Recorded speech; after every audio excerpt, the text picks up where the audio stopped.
Hello, I'm Brian Eccles. I'm from the IBM Quantum team, and today I'm joined by my colleague Mark Lance from IBM Research.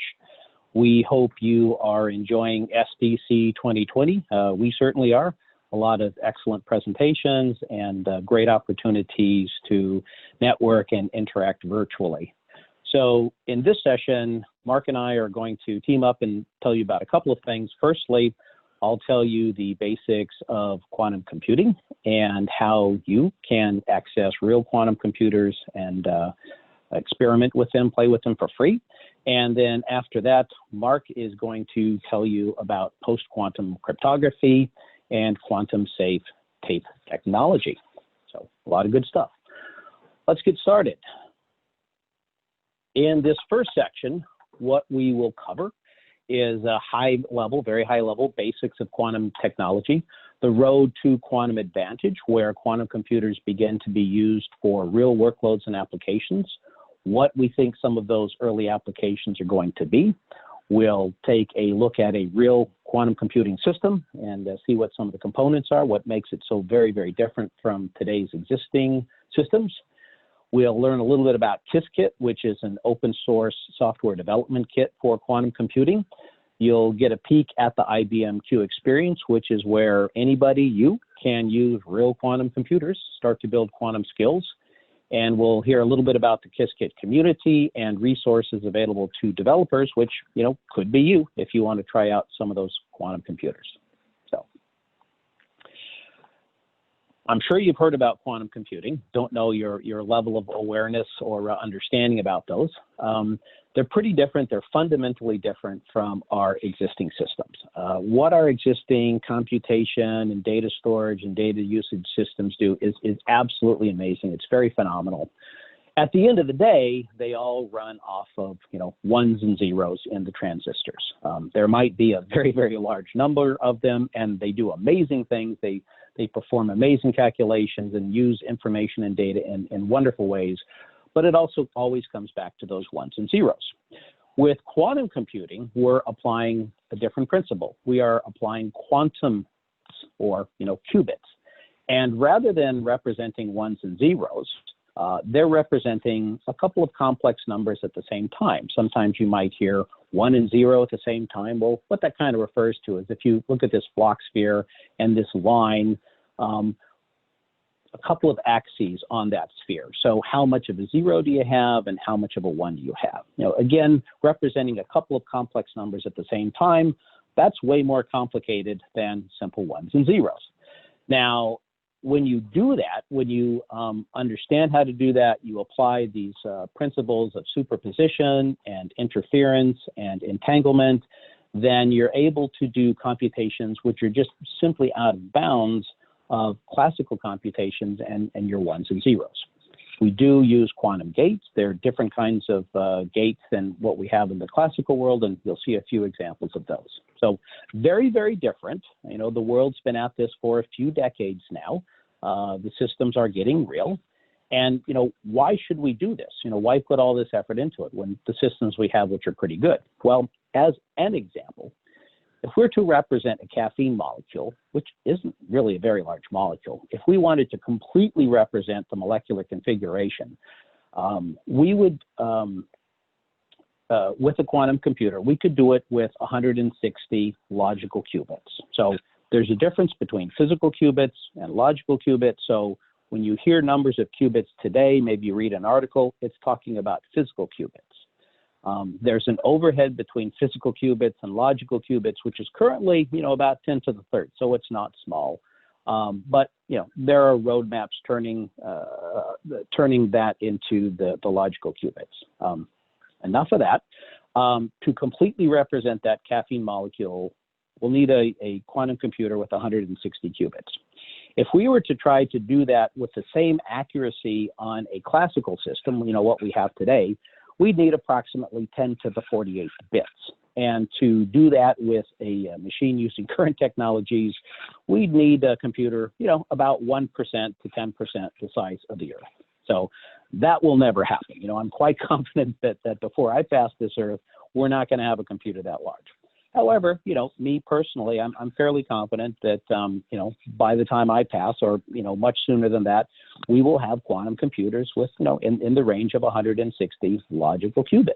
So as we have these quantum computers, we know that they will be applied to certain types of problems which are just, too hard for our classical system. So let's kind of look at this diagram a little bit. In the middle, you've got some easy problems, and we don't need quantum computers for that. And, what we have now, maybe a mobile phone is sufficient. We don't need a large server or a supercomputer or anything like that.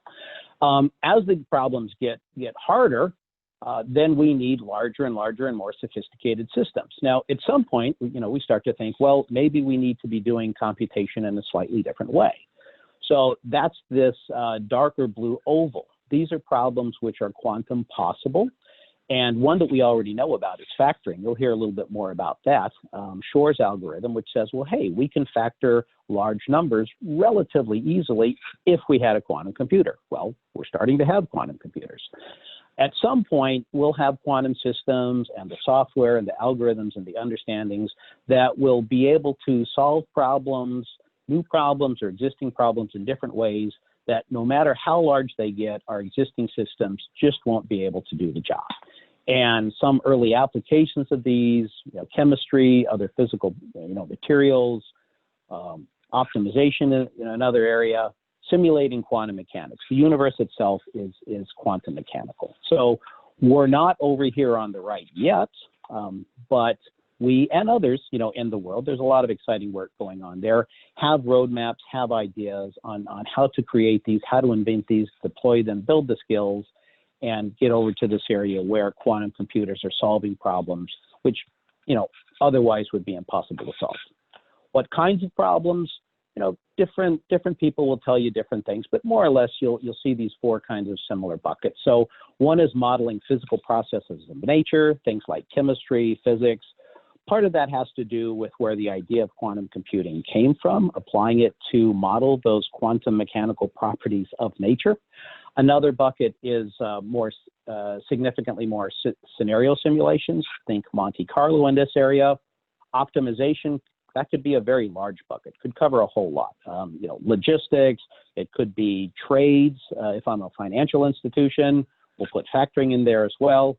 And over there on the right, patterns within AI and ML. And I'm a market analyst, and to be honest with you, a year and a half ago when I started to hear AI and ML applied in reference to quantum computing, I thought, yeah, maybe it's just people throwing buzzwords together. But no, that's definitely not the case. You see a lot of work, you see a lot of advances, and particularly in terms of machine learning area of this, quantum computing is being explored. So 4 general buckets, and within optimization is factoring. We'll hear a little bit more about that later from Mark. So I mentioned before quantum advantage, and over on the left part of this slide, the world, people have known about the fundamental, building blocks of quantum computing since over 100 years. Some of those really exciting advances and discoveries that happened over 100 years ago. Now we're trying to turn quantum computing, create quantum computing so that we reach this point of called quantum advantage. And what we mean by this is that quantum computers will be used for real world problems. An organization will have a workload, will have an application, some of them existing, some of them new, and let's say, wow, we've now figured out how to translate that problem into math, into algorithms, and we have the systems and the stack and the software. And now, instead of running these workloads or this part of our application on, current systems, classical systems, we're actually going to use real quantum computers to do that. Now, this isn't happening today, but it's not so far in the future. We believe that if we continue to make the advances in systems and the stack that we have been, then we'll start to see real examples of quantum advantage happening within as soon as 3 to 5 years. Could be more, could be less, but that's not so far away.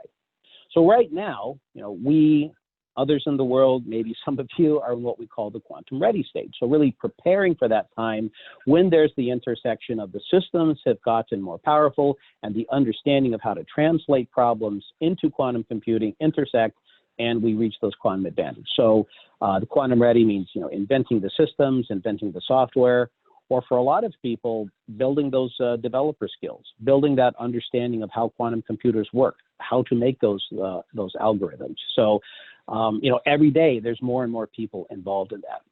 I've also called out on this slide the launch of the IBM Q network. Now, it was over 4 years ago that for the first time from IBM, a quantum computer was available for anybody on the cloud. It was May 4th of 2016. And since then, we've added more machines, many more capabilities, a lot more easy to use functions. You'll see some of that. But now into the 5th year with the IBM Q network. You'll see some more of that later. So these systems which are running, what does it look like? You've probably seen a few of these pictures. I want to point out a few things. So on the left-hand side, that's the quantum processor chip. In the very center, that's where the qubits are. Remember, those are the quantum bits. They're where the quantum state is established. That's where the quantum state is read. It's where the, kind of the calculations are done, we shall say. It sits at the bottom of this device on the right. It's a beautiful device. It's a dilution refrigerator. And a couple of things are happening here. You'll see some horizontal plates. Those are different temperature gradients. So, at the top of this thing, it's ambient temperature. At the bottom, it's very, very cold, colder than outer space. And that's because these qubits, they're superconducting qubits. They like to be kept cold. We want them cold, right, to minimize noise and interference kind of things. You also see a large number of cables. Those cables run from the control system separately from the refrigerator here, and they deliver microwave pulses to the individual qubits, and they read the microwave pulses from the quantum state. So, you're hearing qubits, you're hearing very, very cold temperatures, microwaves. These things do not happen with our existing computers of today. Very, very different. Let's zoom out a little bit. Over here on the left, we'll zoom out, we'll zoom in. You can see some qubits on the chip. So this is, I guess, maybe 6 qubits here, each of these little bit of squares. Again, we make superconducting qubits. We manufacture them in-house. And then these little squiggly lines here, those are the connections delivering the microwave pulses or reading the microwave pulses. And the squiggly lines here, more the vertical ones, are connections between individual qubits. So if, for example, I wanted to entangle a couple of qubits, it's a little bit easier if they're directly connected. They don't have to be directly connected to entangle. I can do that in a couple of steps if I want to do so. And, here's the full machine. It is, the cylinder is covered to keep it isolated from noise and light, and it's suspended to minimize vibration. That's just basic engineering, well understood. And over here in the back, you can see the control system. That's where the software is held. That's where those microwave pulses are created and delivered. Okay. So we have now a fleet of over 20 machines operating in the world. Some of these are accessible for free at the IBM Q Experience. Some of these are premium systems available to customers. And I'll show you on this slide here, this set of 10 quantum device lineup, these were announced last fall. And each of these circles represents individual qubits, physical qubits, not logical, but physical. And, Melbourne system has been around for a couple years at least. Yorktown's been around a while. Orense and Valencia, these are newer systems, and they have, a different topology you can see. Here's some 20 qubit systems. We also deployed last year a 53 qubit system. And just 1 or 2 days ago, we announced that 8 systems with different numbers of qubits have reached a certain level of quantum volume. Mark's going to talk about that a little bit later. These 27 qubit systems run on, I think it's our Falcon quantum processor. Here's some 5 qubit systems. These are available at the Q Experience. You can see they're all linear. And here actually showing Johannesburg again, the quantum volume was increased on that. So these are, some of those more than 20 real operating quantum computers which are out there in the world. some of which are available to you, right after this presentation if you want to go start exploring them. Now, all of the systems at the bottom of this slide have the same quantum volume level, and quantum volume is a measure of the performance of a system. If you were to say, well, how powerful is this system, to simply talk about the number of qubits is not a good way to do that. That's really pretty meaningless. Quantum volume is a performance measure. It's kind of like LENPAC in supercomputing. There's a lot of different pieces which contribute to what the quantum volume is. The number of, more qubits is better, more connectivity is better, but also longer coherence times are better, lower noise is better. And at the end of the day, you actually run a quantum circuit and you get what your result is, and that tells you how powerful your computer is. So we'll see some advancement of that later. And the systems I showed you before, that picture just happens to be research systems. I want to emphasize that these are operating. These devices are now operating in the world. And this is a picture of what we call our commercial system, IBM Q System 1. And this is meant to be deployed in a commercial data center. Our quantum computing data center is currently in Poughkeepsie, New York. And before the end of the year, we'll have at least one of these. We will have one of these systems deployed in Germany, and we'll have one of these systems, the first system, deployed to Japan. So, out of the lab into real-world production. I mentioned before they are programmed with quantum gates. Here's a few gates. Here's some Hadamard gates. These are measurements. These represent individual qubits. And on top of the hardware, or to the side, physically depending on where it is, the software that runs our systems anyway is Qiskit. Qiskit is an open source software development kit. It can actually be used with different quantum computers, different types of quantum computers, and there's 4 modules to it. The Terra, that's sort of the foundational tool to compile and run quantum circuits. I've mentioned once or twice that qubits, there's noise in there, and it's very, very important to mitigate that, to minimize that. And Ignis is a module which is used for that. One of the systems which is now available at Q Experience for free, you can do pulse level development if you'd like to explore some of that. There is also, this is really exciting, Aqua is a framework of libraries of quantum algorithms. So what's there now, some of it's about finance, some of it's about chemistry. I think there's some stuff in there about machine learning. And so, as understanding of quantum computing grows, we're going to see not only how to make and run the machines, here in Ignis and Terra in my mind, but also where do we deploy them, how do we deploy them to workloads and applications, here up in Aqua. There's also some special purpose simulators available. I'll point out that now with IBM Q Experience, there's much more usage of actual devices than there are of simulators. That crossover point happened, I think it was sometime last year. So simulators have their purpose, but really at the end of the day, you want to be using real machines.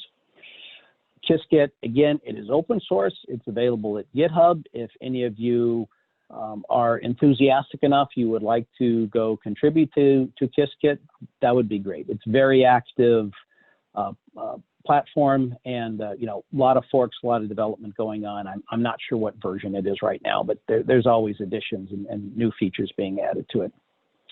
So hopefully you're thinking, well, okay, I get it. Quantum computing, it's still early days, but it's real. There's real devices.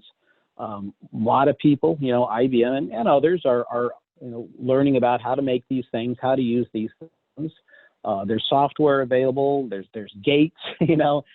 Could I start to explore some of this? Could I start to do some quantum development? This is a developers conference, right? It's really easy to take first steps with quantum development. Now, up to, I think it was spring of last year, you had to download Qiskit and get it on your machine, and then that would reach out to the backends on the cloud. It's much more easier now. Now you can access these quantum computers on the cloud, and the whole experience is there available to you, again, for free. If you sign up for the IBM experience, then you'll see something like this. I'm not going to do a full demo, I'll just show you a few screenshots here. Over on the right, these are the backends that you have access to. So we already saw before, here's the 16-qubit device Melbourne. Here's a few 5-qubit devices. Some of them have different topologies, different arrangements of those qubits. You set up circuits. All of your results are kept on the cloud. Any circuits you run, that's all kept there for you. But it's also set up to make it easy for you to get started. So here, for example, is a circuit composer. This is a nice way to get started. It's drag and drop. Here's the kinds of gates which are used for quantum computing, right? We don't see and nots and nors and that sort of thing. They're different gates. And embedded in the experience is a lot of tutorials, a lot of helpful information to help you actively learn the fundamentals of quantum computing. So, this tells you about the different gates. Beyond using the circuit composer, if you say, well, you know what, I really want to, do some notebooks, I want to do, more programming, I want to do some typing kind of thing. That's, what most of what happened. That's available to you as well. Create new notebooks. Again, there's content, there's tutorial, there's documentation to help you through it, step by step, make it as easy as possible for you. And it's really cool. Some as you make the changes, you can see simulations of, before you actually run it on a real quantum circuit, what you expect to see. So again, 10 backends available for you, real quantum computers in those backends. One of them is a simulator at the IBM experience. You can sign up in just a minute. Beyond that, there's a lot of great information available to you. Here is a channel, a YouTube channel at Qiskit. There's some videos there. Some of them are fairly rudimentary, fairly basic. Some of them are very deep, very technical, a lot of good stuff there. Also, we love open source, have created an open source textbook for Qiskit. There are textbooks out there. A lot of them are very, very heavy on theory. The idea behind this book is that, well, let's teach you enough of quantum theory so that you can, as quickly as possible, roll up your sleeves and start doing some quantum programming. This also is open source if any of us, anybody would like to contribute to it. In the pre-coronavirus world, we ran a lot of in-person communities, or others would run Qiskit communities events. Now there's a lot of virtual activity happening. A few weeks ago, there was a summer camp, and kind of the expectation was a few hundred people would sign up for it. About 5,000 people signed up for it, and at any one time, there were 2,000 people virtually engaging and learning. And for those of you who want to explore this further, this is a developers conference, right? Developers like to explore and play around and build new skills. Here's some other places you can go look for information. I'll point out this Slack channel. It's not a private channel. It's a public Slack channel. About 10,000 people last time I saw sign up for that. And it's very, very active. People share circuits, ask questions, give answers. It's a great place to go learn. So, wow, we've covered a lot. We've talked about the basics of quantum computing, this idea of getting to quantum advantage, which isn't that far away, early applications, and really most importantly, I hope to this audience here, the idea that there's real quantum computers available to you to go play around with if you want. You can today if you want. If maybe next month or in 2021 is the time to do that, they'll still be there. They'll still be available to you. So here's some useful links. If you would like to get started, take a screenshot of this, just a few links, a lot of good information here. And so beyond quantum computers being here, being real, being available, you're thinking, wow, this is really cool, but also this is a storage developers conference. This is a storage conference. What's the relevance? What's the applicability to data storage? And it's very relevant. And now Mark Lance, my colleague, is going to tell you a bit about that.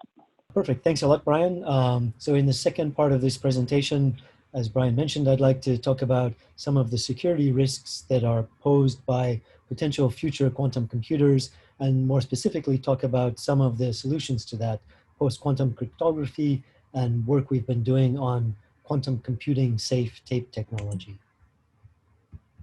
I thought I'd start with a brief outline. First, I'd like to talk about the impact of future quantum computers on cryptography, and specifically the risks posed to asymmetric encryption algorithms, and then tell you about some of the work that's being done to address those vulnerabilities, a field which is generally referred to as post-quantum cryptography. I'll then tell you about some work we've been doing in IBM on quantum computing safe tape technology. I'll finally try to answer a few frequently asked questions and then wrap up with a brief summary. So what's the basic problem? Well, today, most popular asymmetric cryptographic algorithms rely on one of three hard math problems: the integer factorization problem, the discrete log problem, or the elliptic curve discrete log problem. And when I say hard math problems, what I mean is that for sufficiently large numbers, these problems are very difficult or extremely time-consuming to try to solve with a classical computer. Now, unfortunately, at least from a security perspective, a quantum computer running Shor's algorithm achieves an exponential speed-up in solving these problems. What that means is that in the future, as quantum computers advance to a scale where they have enough logical qubits to map the key size of cryptographic algorithms based on these math problems, the security of those algorithms will be completely broken. To be a little more specific, again, in the future, when quantum computers advance to have enough logical qubits to map the key size of these algorithms, a quantum computer running Shor's algorithm will completely break the security of asymmetric algorithms like RSA or ECC. Now, quantum computers also affect the security of symmetric algorithms, but not nearly as severely. Specifically, a quantum computer running Grover's algorithm will effectively have the security of symmetric algorithms like AES. So by moving to longer key lengths, we will be able to maintain the security of symmetric algorithms, whereas asymmetric algorithms will be completely broken. This impacts many aspects of storage technology, not just encryption, but also things like digital signatures and data transmission. So what can we do about it? We've known this problem was coming for a long time, and many institutions and companies like IBM have been working on solutions to these vulnerabilities. That field is generally referred to as post-quantum cryptography, or sometimes as quantum safe cryptography.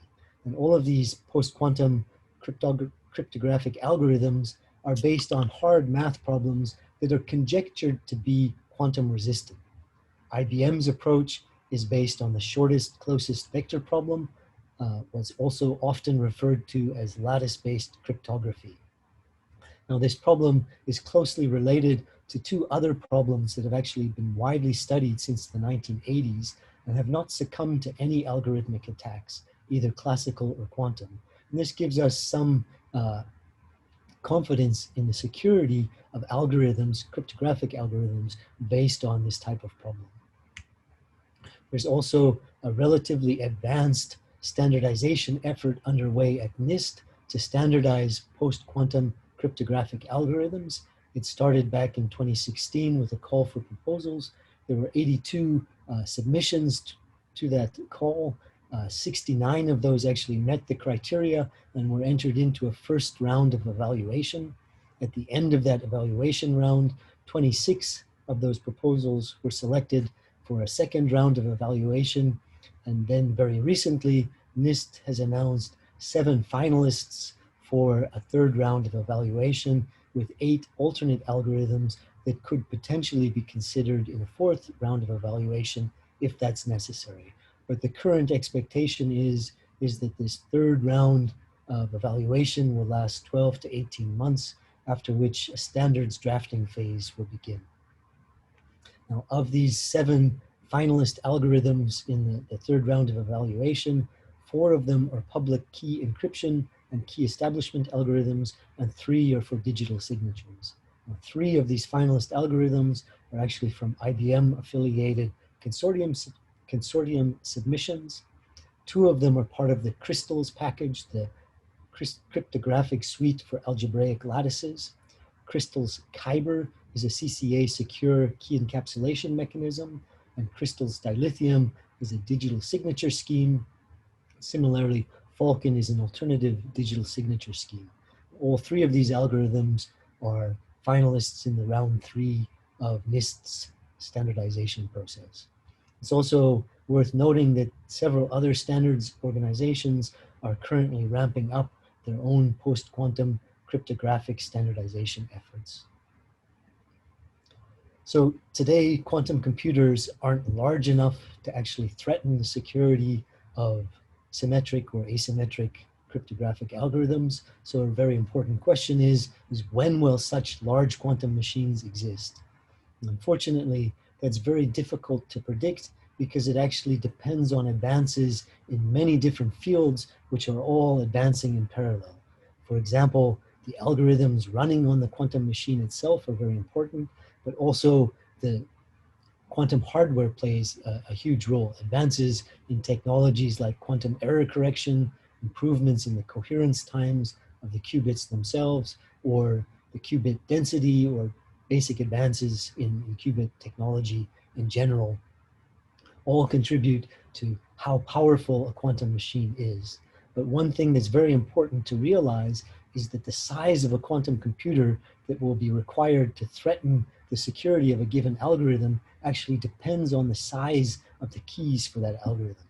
For example, to attack an RSA 2048 key, we would need a quantum computer with 4,096 logical qubits.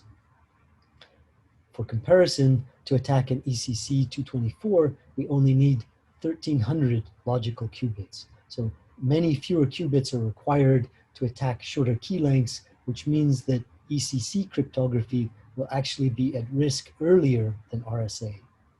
Now, we can try to be a little bit more quantitative about when we might expect such large quantum machines to come into existence by looking at recent progress in quantum computing technology.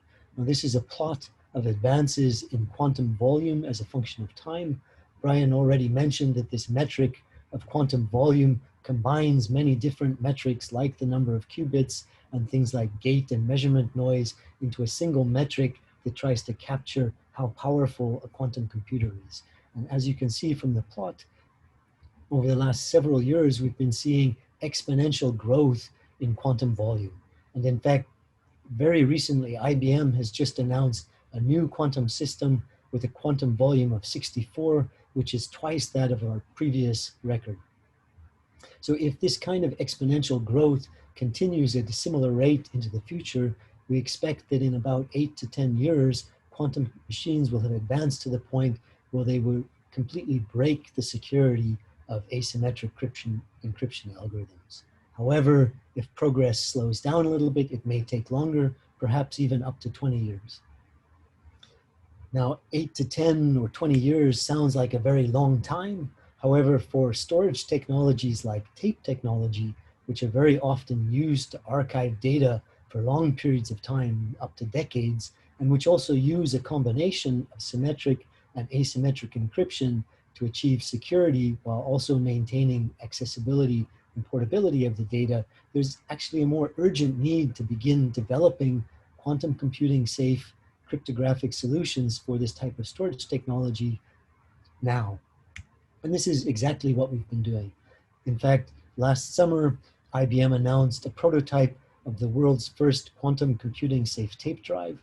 This was implemented using a state-of-the-art TS1160 tape drive in the tape drive's firmware. We used the latest Kyber and dilithium algorithms in combination with AES-256.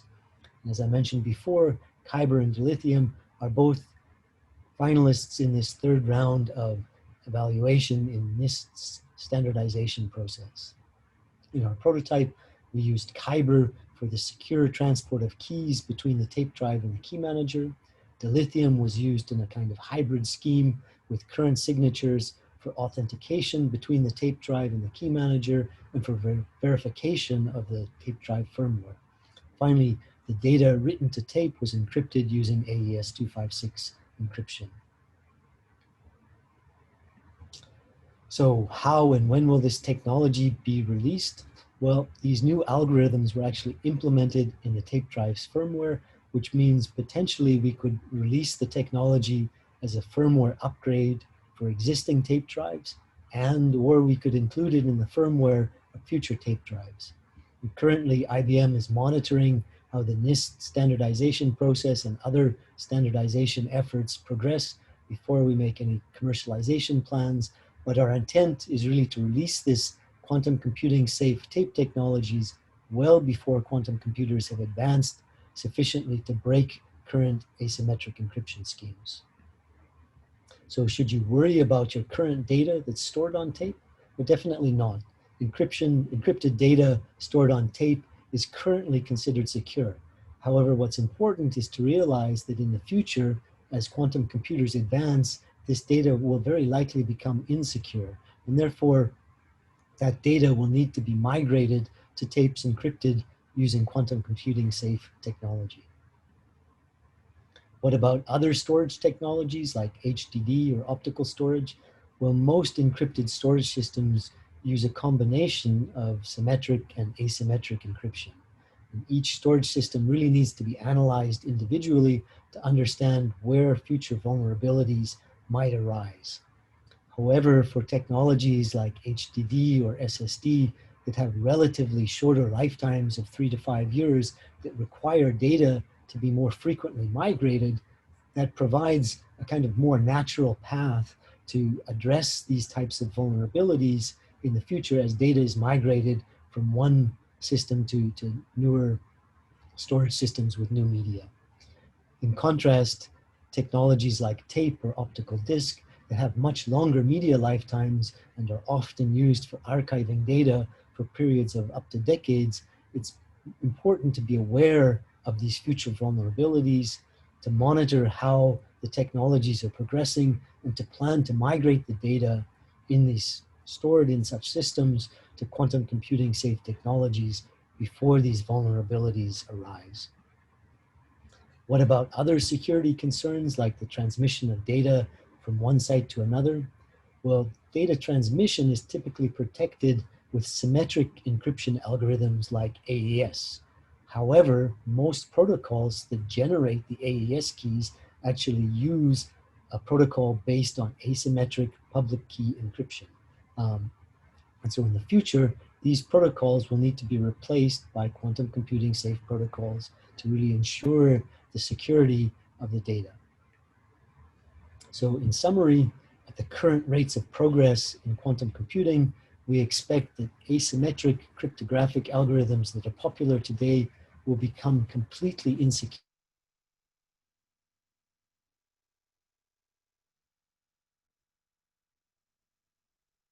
Key length algorithms will be at risk first. So what is at risk and what needs to be replaced? Basically any crypto system that's based on current asymmetric algorithms like RSA, DSA, or Diffie-Hellman, or many of the variants, any security protocols based on the asymmetric cryptographic algorithms that I just described, or any products or security systems that derive their security from such protocols. However, the good news is that there's lots of advancements, and in fact, there are solutions today.